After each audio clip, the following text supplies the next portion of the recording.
Hey everybody, welcome back to Rough Cut Faith. Yeah. We're here again this week with Scott and Mike. Yeah. To talk about life and faith and whatever else comes to mind. That's always scary. What comes to my mind right now is when I set up for the morning reflection, I put Mike and Scott. And when you started this, you said Scott and Mike.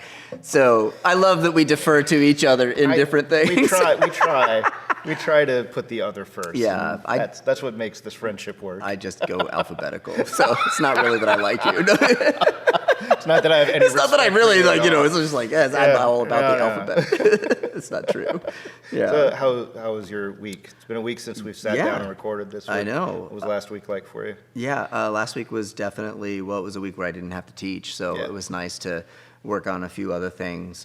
Just family-wise, it was a kind of one of those blessings in that, my wife had some migraine issues that it allowed me a little more flexibility to be present with some of that. Yeah. But yeah, I mean, generally as a whole, a pretty good week.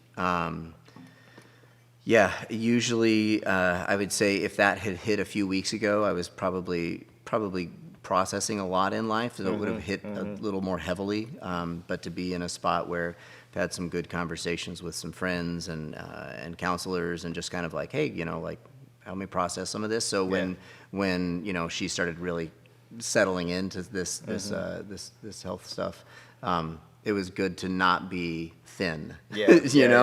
So a little more reserves. Yeah, a little more in the reserve to be able to sit there and be like, okay, this is going well.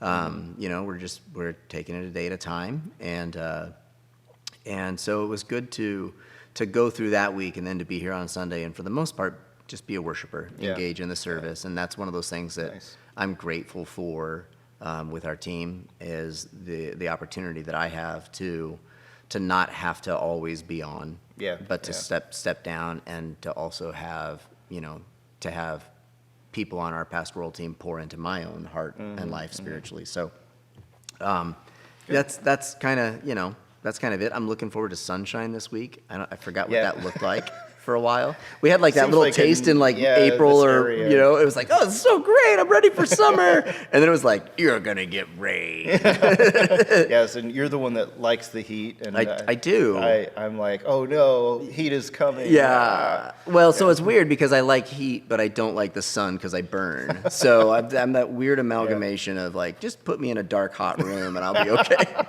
I don't know. It sounds so weird. Yeah, it does sound weird. I'm sure that could be some kind of yoga, I think. It's probably out there. Yeah. Dark hot yoga. I don't know. So, how about you? How's your week? It was a blur. Yeah. It was like every moment felt spoken for. Yeah. And so there were good things. Yeah. We had some good times with the family. Best thing last week was we all went out for lunch together. Yeah. We don't often get to do that. Yeah. And with my kids they do schoolwork from home, so they're in a cyber school, so they get to kind of like set their own schedule. Yeah. And my son had an appointment, and Jazz was like, hey, why don't we just get together? There's this restaurant that we really like was running like specials, spring lunches, and so we just said, let's make that happen. So Thursday we all met from different locations. He came from one place, I came from another, from here. Jazz and my daughter came from from home, and we just converged and had like an hour and a half lunch together, and then went back our separate ways. So it was really fun, and I find that trying to make those moments happen in the midst of the busyness is really critical for our family. Especially as the kids get older and everyone moves in different directions. You're in that transition of a kid going into young adulthood and soon to be out of the house, in that sense. Or done with high school. He doesn't plan to be out. Yeah, that's good. Listen, if I was a kid today in this economy, I'd be like, I plan on staying around for a while. That's pretty much what he said. Like, no plans of moving out. And he's like, as long as that's okay. Like, absolutely. Never mind. Thanks, Phil. Good that you've got that. Yeah, that's a good thing. Yeah. So I saw on Facebook, we had talked about this album, the Avett Brothers, Oh, yeah. that had been released. It's a band that we both like. Yep, yeah. We've seen them in concert together. Yep, yeah. And they just released an album last week. And I Yeah. saw that that was something that really resonated with you. And I Yeah. thought it'd be good to talk about that here. Sure. Because this is an opportunity for us to engage with things around us in the Yeah. culture, in the world today, regardless of where it comes from. Sure. Like, could be news, could be world events. Yeah. But pop culture, media, music is all part of this milieu that we Yeah. exist in. Yeah. And you experienced that, said it really resonated with Yeah. you. And I Yeah. had the opportunity to listen to it too. I was Yeah. really excited about it. But what was it that Yeah. resonated with you? Well, so I think you were probably the first person that like introduced me to the Avetts like years ago. You were like, "Oh, you should check these guys out. They're really good," you know. And I was like, "Okay," and I didn't really do it. And then one day I was like, "I'm gonna check this out," and I just went down the rabbit hole of I just really like.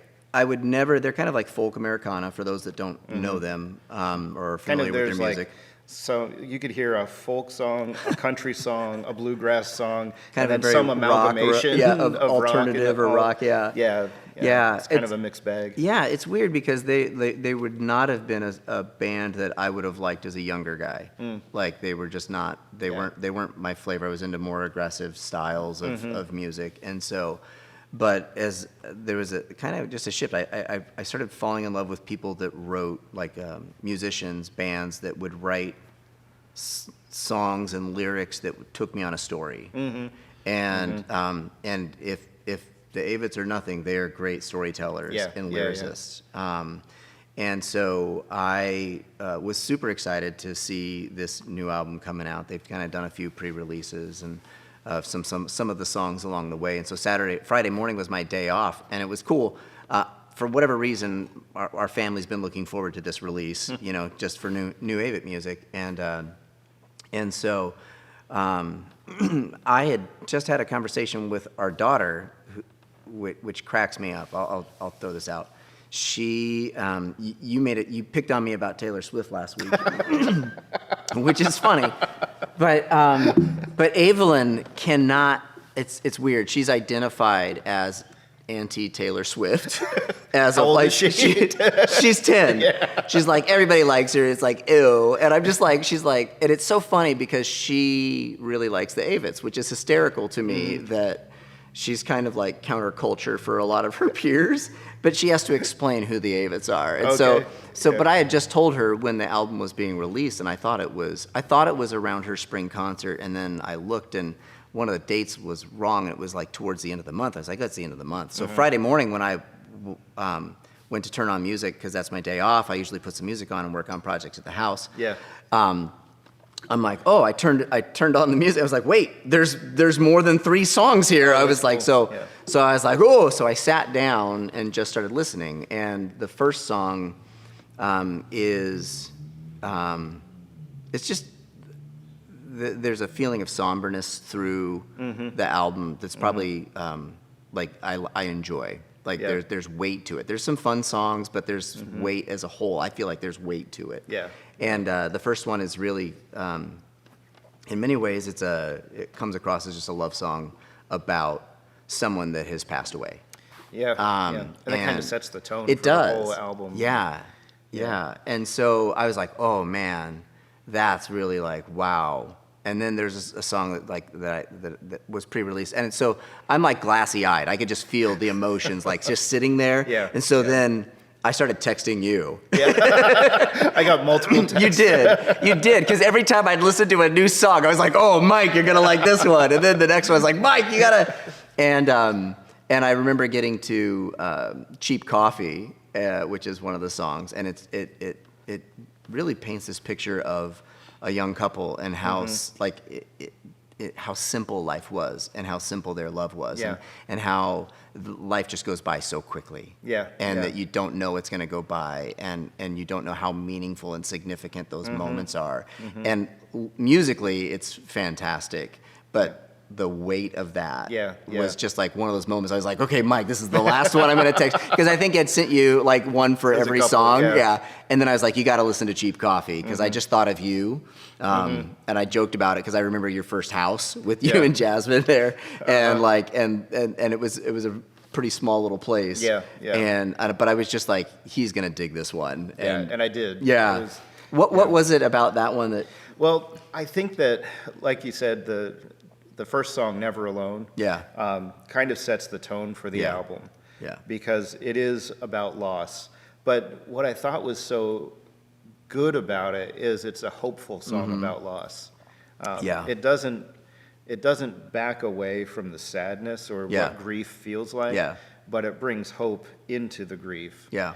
And so with Cheap Coffee, which I think that's probably my favorite song on the album, but Yeah. there are two or three other ones Yeah. that has really gripped me. Yeah. The Cheap Coffee one is that vignettes of moments. Yeah. And how the writer missed moments. Yeah. And then how the next moment kind of he hoped it made up for what he missed. And he's really writing from that perspective of a touring musician of like, Yeah. when I'm home, I'm here, but I missed this because I was over there recording or I was on tour or Yeah. whatever the case may be. Yeah. And I think that what struck me about that song was the holiness of moments. That that's why Cheap Coffee was so important. Yeah. Because it's not good coffee. It's Yeah. not necessary. It's the context, the person you're sharing it with, Yeah. the moment itself that makes it good. The simplicity The of the simplicity moment of with it. the- It doesn't with someone matter. you love, It yeah. doesn't matter that it's cheap coffee. Yeah. It was important. Yeah. There's a sanctity there. Yeah. And I feel like that, like Never Alone sets the tone. Yeah. To me, Cheap Coffee is the whole concept of the album. Yeah. As each song looks at these moments. Yeah. Looks at like Country Boy is about them growing Country up. Kid, yeah. Yeah, the Growing Country up. Kid. Yep. It's them growing up. It's probably the most country song on Yeah. the album, of course. Yeah, it is. But that's like, and that comes after Cheap Coffee, which is Yeah. a huge like whiplash kind Yeah. of There's a few switch. of those moments Yeah. where you're like, you're coming out of something so like, you're You just just like, wanna, like, oh, rest I just in want it, to just and then rest it's here like, for a little, and then it's like, boom, yeah. boom, you're like, whoa, okay, Yeah. that was different. Yeah. Yeah. But the like Evelyn knows all the lyrics to Country Kid. She learned those them like Oh. literally within the first couple days when they pre-released that song. did you have to explain what a couple lyrics? Yeah, no, we just fortunately let that one go. It was let it further go. along in the song, and she wasn't she wasn't wasn't paying as solid there, So Yeah. But I think that to write an album that looks at moments in life, that yeah. looks at pieces of life and says, these things are important. yeah, They're not huge. They're not big Yeah. moments, but they're holy moments. yeah. I think there were two songs out other than Cheap Coffee that I still go back. I'll skip some of the ones I'm more familiar with to play yeah. those, but one is the 2020 Regret. That's another one that's in the running for favorite. Yeah, and that one, I think for me at least, from a marriage relationship, Yeah. felt like they really just pinned some of the emotions that I have had in my own marriage. I mean, we're coming up on we haven't been married as long as you guys have, but we're coming up on 22 years. What is this? 24? Yeah, 22 Yeah. years in just a Yeah. couple weeks. But there's that sense of there's a couple of lyrics in there where he talks about the regret of just being gone, of like never regretting being in that relationship with his significant other, but the reality of recognizing, like, wow, even when I was home, I really might as well have not been, because I Yeah. wasn't fully attuned and fully Yeah. aware to what's going on, and it was like one of those things of like. Then he leans back into that whole thing of I still love you like I did, and and even if I'm not really great at showing it at times. And I thought back through our marriage relationship, and especially the first 10 years for us. You know, when you get married young, you're trying to figure out what does life look like, who are you, who is your spouse, and you're working through you're bringing family dynamics together and trying to sort all that out, and then to have identified so clearly with that experience of, I wasn't a traveling musician, but I was in ministry at a church. Right, you're working. There's all kinds of there's all kinds of man, there's just stuff that churns up where it's like, oh, I'm working for the Lord, so of course I have to be gone, and or I'm just thinking about other things, and looking back in that sense of, I'll say, regret or loss of realizing that was my fault. Like, I didn't have enough boundaries to recognize the value of the relationship that was there. Yeah. And so it's like you can look back on those times and just see how much more that love means now, and trying not to, learning from the past and not shifting away from it. So that was one of those for me that I was just like, oh man, again, glassy eyes most of the time. Most of the songs. Yeah. And then it gets to the last one, which is love.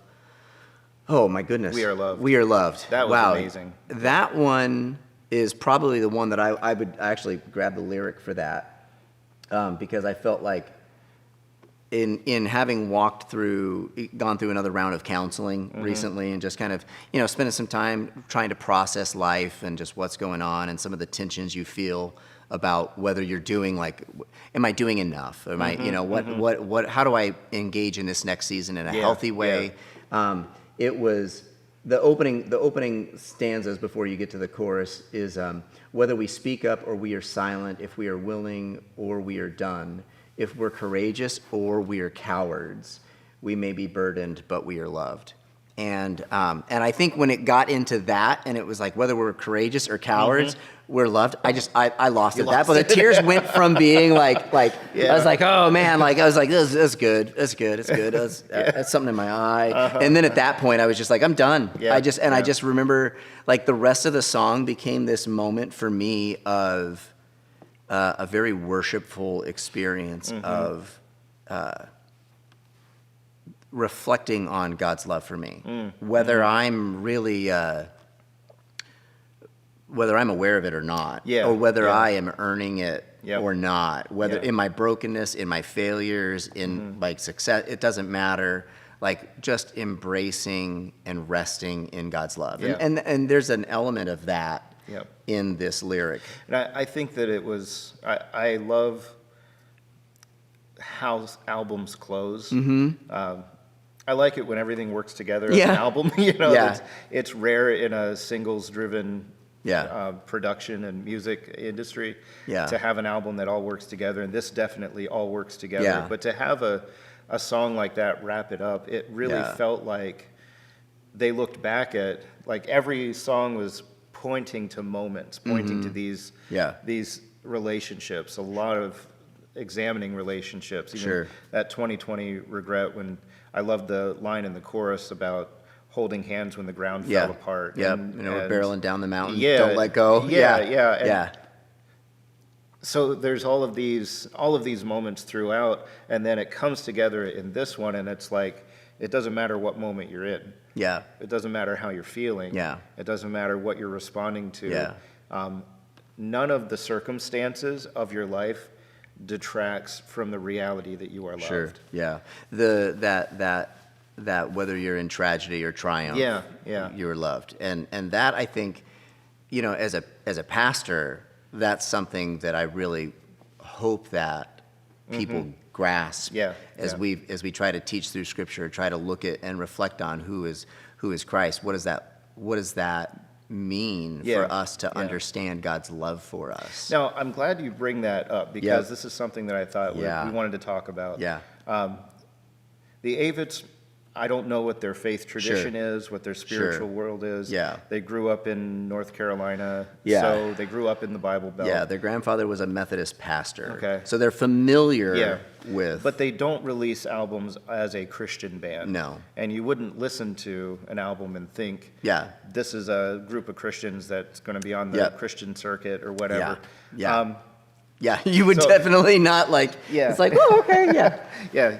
So why is there value in that? Sure.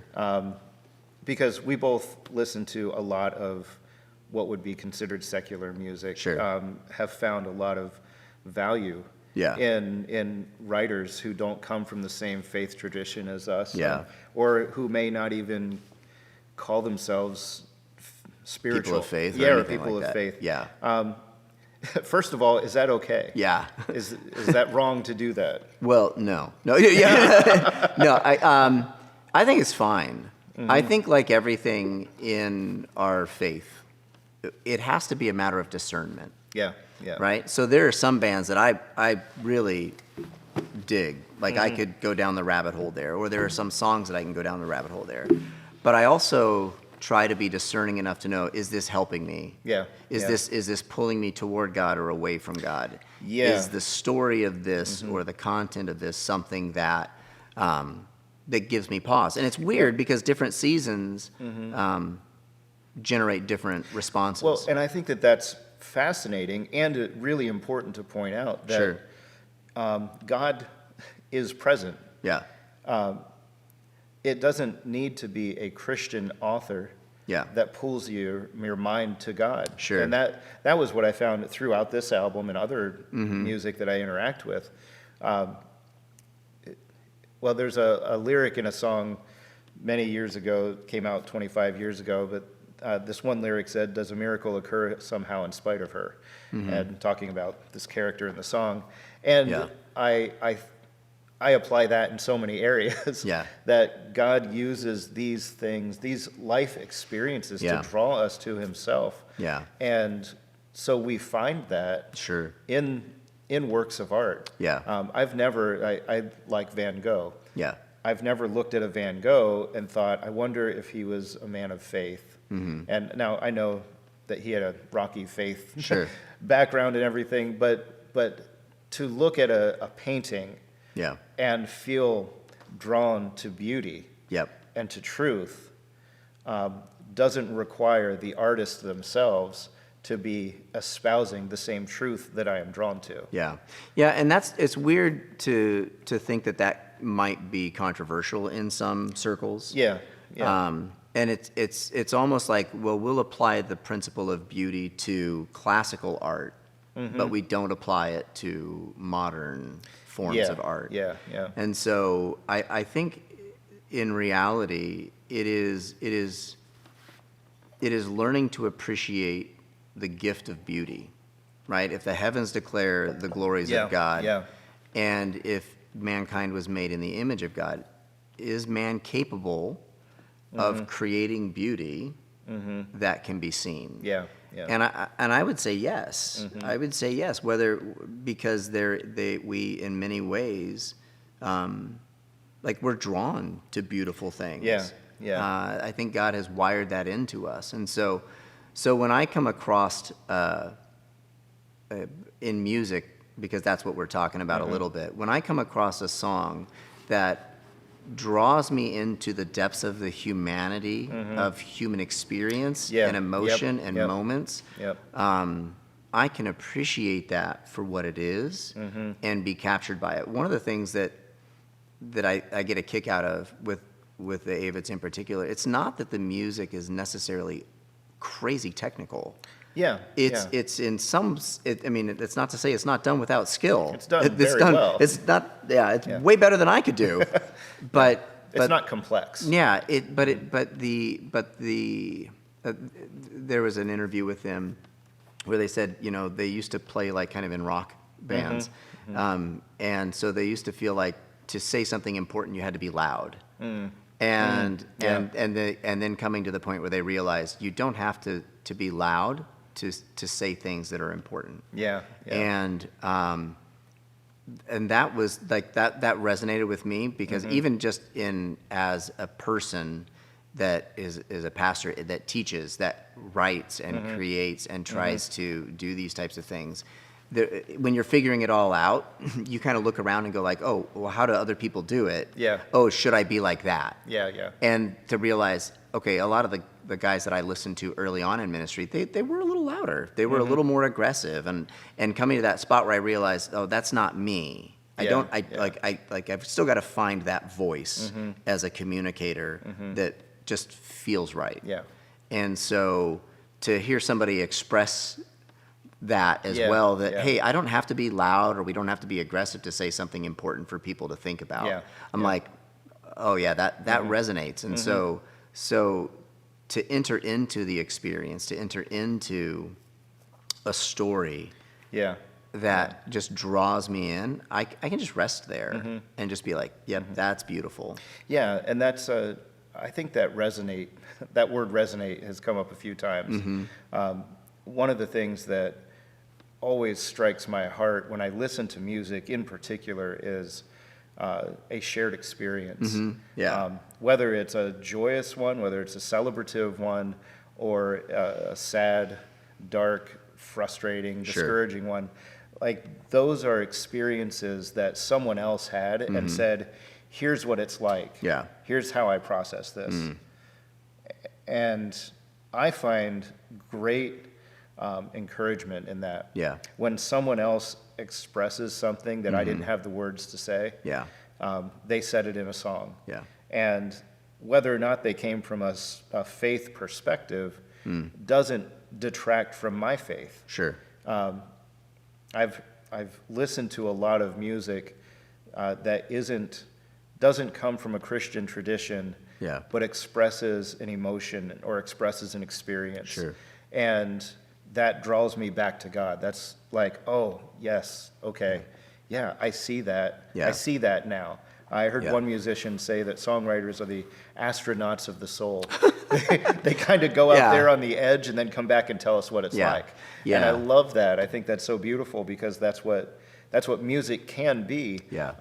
The thing that frustrates me about the Christian music industry overall is there seems to always need to be an easy answer.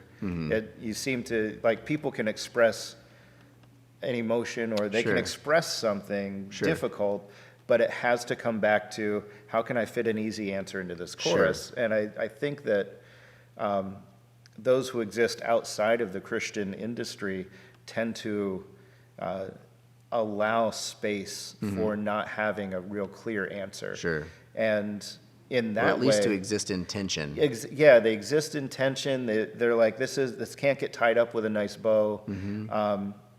And that's my experience. Yeah. Like my experience is not an easy answer to this difficulty. But it's in that open-endedness of it that I can then go and find God. I find the Spirit of God in that. It's probably why you like the Psalms and Ecclesiastes and Lamentations a lot, right? It's weird. There's the darkness there, and we exist in this darkness. And that's the other aspect of it, of listening to, like engaging with culture, arts in the culture around us, is everything that an artist or a director or a musician or a writer, everything that they produce is telling you something about them. It's a conversation. Every form of media is a conversation. And I think as believers, as followers of Christ, we have to be aware of the conversation. We have to be having that conversation. And of course, that is where the discernment comes in. Like, can I enter into this conversation? No, I don't have anything to add, and it will be harmful for my heart to enter into it. So be aware of that, but also be aware of, I can have this conversation. I do want to hear what's being said, and I have to process what I think about that, where my faith engages in that. It's. I think there was for whatever reason, I have this random thought of, I remember somewhere there was a conversation of, if you want to understand where the people are at, understand their music.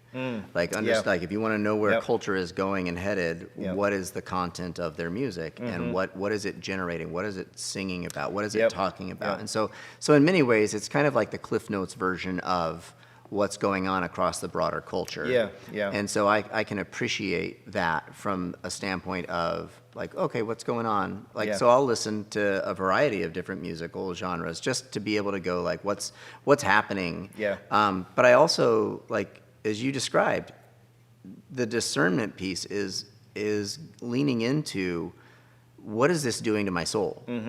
Like, what is it like? So Yep. we have a variety of music, including we'll listen to worship music as kids, like with kids in the house. We'll Yeah. listen to like artists that, like, well, obviously the Avett seem to be like a soundtrack to life in my Yeah, family. yeah. You know, they just play because they've been making music for 25 years, so there's a good variety of stuff. Yeah, You know, yeah.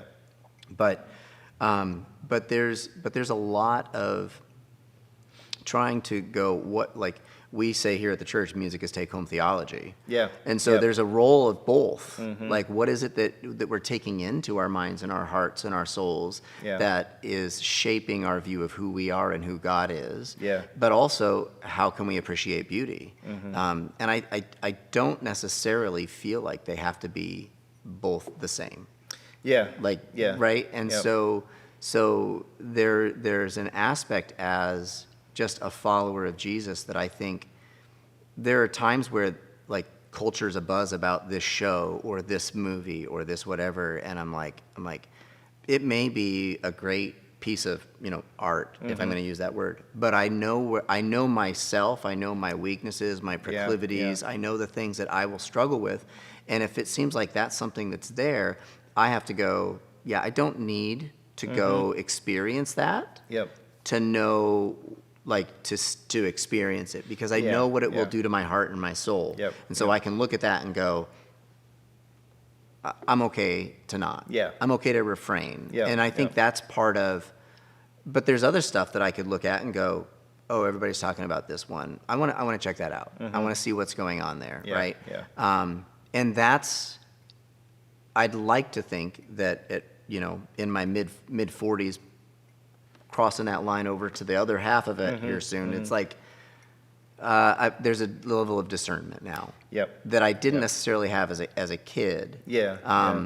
But man, I sure would love it if, as a church, as Christians, we normalized growing in discernment, Yeah. as opposed to just stay away from it all. Yeah, it's so, I think that we really, as humans, we really want a system that makes the decisions for us. Yeah. So we don't have to. Yeah.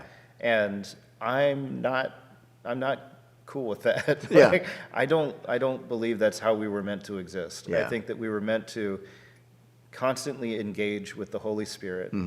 We were meant to be thinking about everything that we are consuming. Yeah. We're meant to, in that same vein, then to be discerning Yeah. what it is we're engaging with. Yeah. And always holding it up to the light, always holding it up to, where does God come into this? What is this saying about Yeah. God? What is it saying about the person?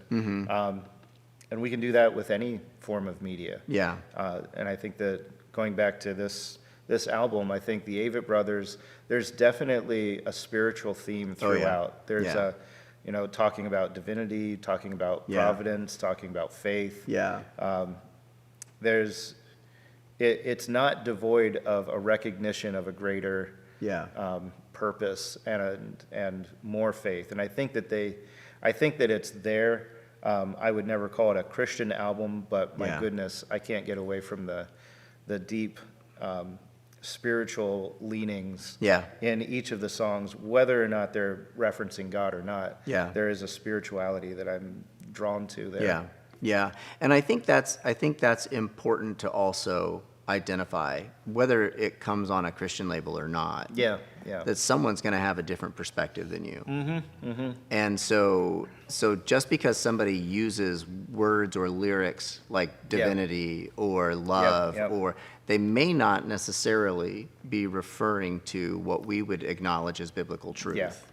Yeah. Yep. And so you have to still have that discernment to say, well, this may be a song that resonates with me, but that doesn't mean that everything that comes out from this person is going to be healthy for me to digest. Yeah. Right? Yeah. And so, again, I think it's part of that learning to grow in our discernment as followers of Jesus. And you described it about this learning to see what, like experiencing God throughout your daily existence and how you approach media. I think that the beauty that I see in learning to walk in step with the Spirit of God, learning to live with the awareness that God is with you in all moments, Yeah.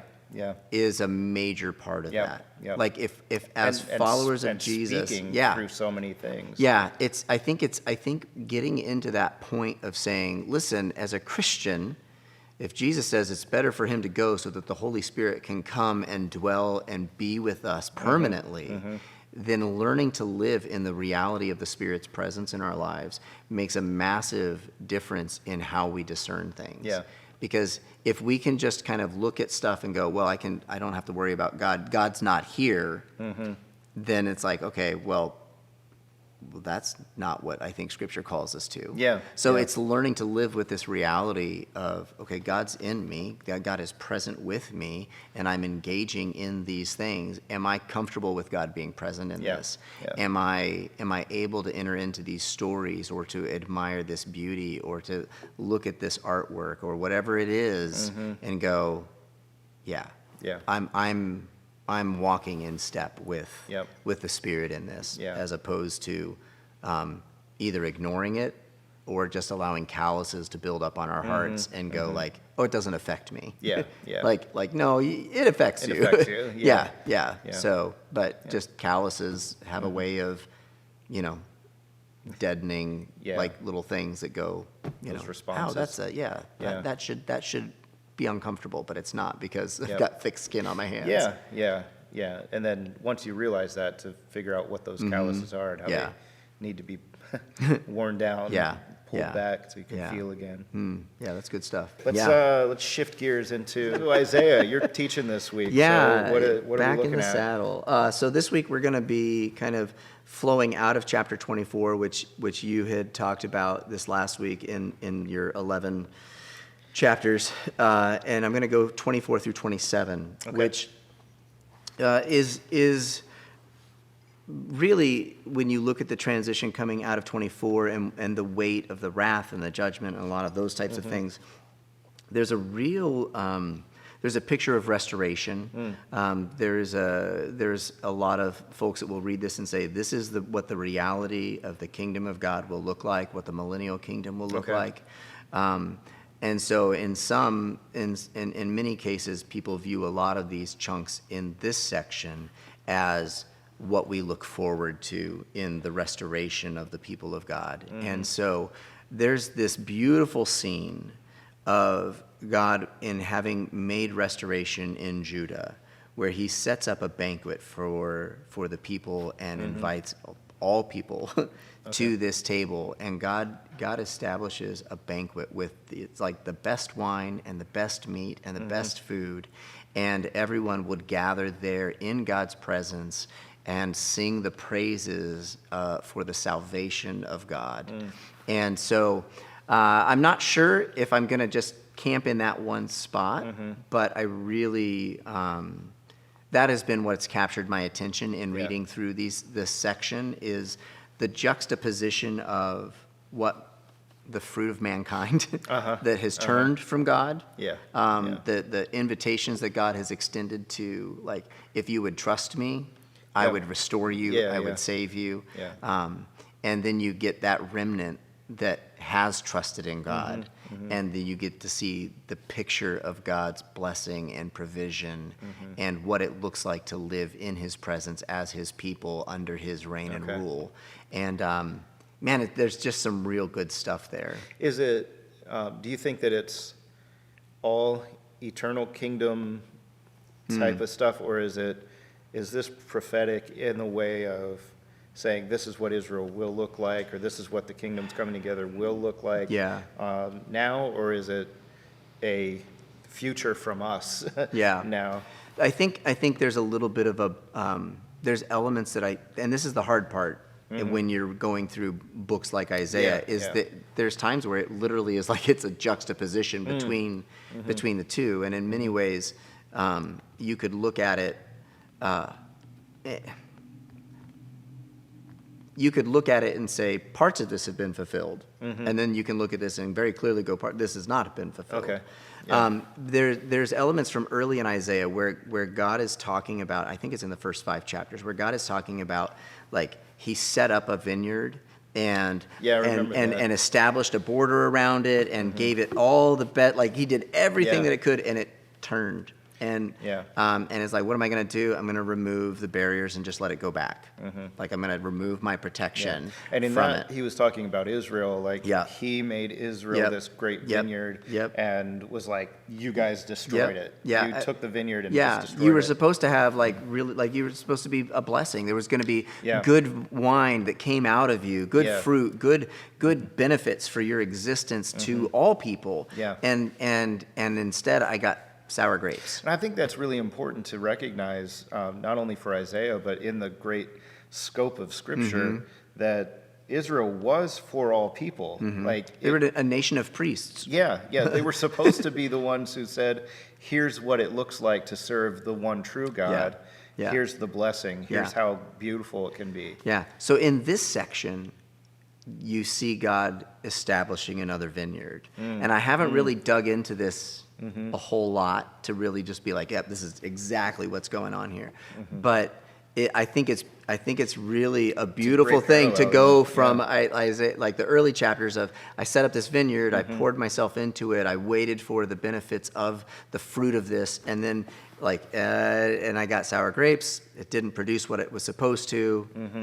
And then we've got all of this other stuff that's going on, and then we get into these pictures of, like, what it looks like when God, the blessings of following God. And in the midst of this section, he starts talking about another vineyard. And so I'm really, like, I'm looking forward to spending some time in studying that this week and exploring what is that connection into this, and how does this potentially future picture affect the way that we live now? Yeah, because if he's talking about this new kingdom, Israel was never out of anyone's rule. Like, from the time of Babylonian exile, even when they came back, they were still under Babylonian rule, then they were under Persian rule, and then they were under, like, everything split apart after Alexander the Great conquered, and then the Roman Empire came in. So Israel never returned to their own rule. They were always like this vassal kingdom. And God's... the pictures of what Isaiah talks about, like, people could say, well, Israel has been reestablished now. They're in the land now.